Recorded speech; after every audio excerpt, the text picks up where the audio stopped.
रहमतुल्लाहि व बरकातुहू। हज़रत मखदूम पाक रहमतुल्लाह अलैह फरमाते हैं, ये दुनिया गौस के वजूद से ही कायम है। अगर गौस का वजूद एक लम्हे के लिए बाकी ना रहे तो ये आलम नेस्त नाबूद हो जाएगा।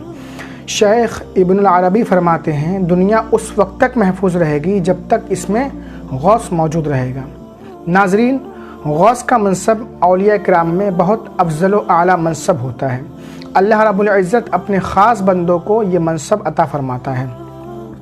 हज़रत गौस आज़म शेख मुहीउद्दीन अब्दुल क़ादिर जिलानी रज़ियल्लाहु अन्हु अपने वक्त के एक गौस ज़माना की दुआ से इस अजीम मनसब पर फायज़ हुए।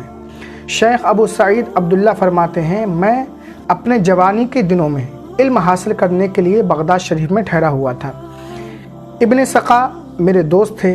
निज़ामिया बगदाद में हम तालीम हासिल करते थे। तालीम और इबादत के बाद जो वक्त मिलता तो मैं औलिया किराम की ज़ियारत करने चला जाता। उस ज़माने में बगदाद शरीफ में एक अल्लाह के वली रहते थे, उनको गौसे वक्त कहा जाता था। एक दिन मैं, इब्न सक़ा और शेख अब्दुल क़ादिर जिलानी तीनों ने उनकी ज़ियारत का इरादा किया।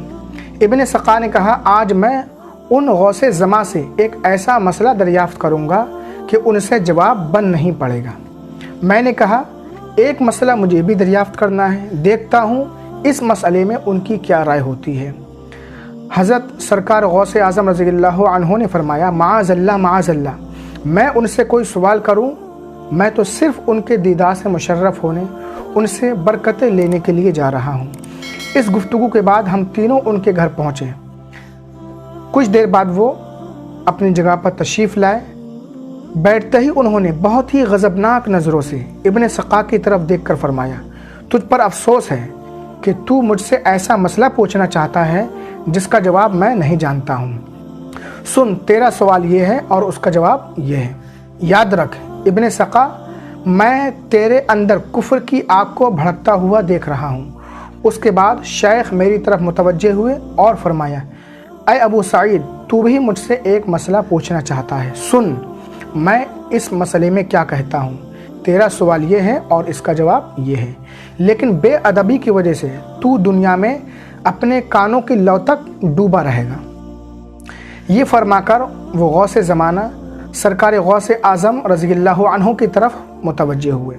उनको अपने पास बुलाया, उनकी ताज़ीम की। फरमाया, ऐ अब्दुल क़ादिर जिलानी, तुमने अपने हुस्न अदब से खुदावंद ताला और उसके रसूल सल्लल्लाहु अलैहि वसल्लम को खुश कर दिया है।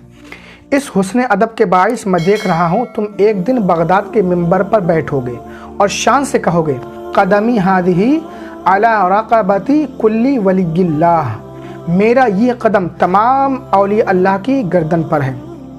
और मैं देख रहा हूँ कि तमाम औलिया ने तुम्हारी ताज़ीम के लिए अपनी गर्दनें झुका दी हैं। ये फरमाकर वो गौस उसी वक्त निगाहों से ओझल हो गए। फिर हम में से किसी ने उन्हें नहीं देखा। कुछ ही ज़माने में बुज़ुर्गी की निशानियाँ सरकार गौस आज़म रज़ियल्लाहु अन्हु में ज़ाहिर होने लगी।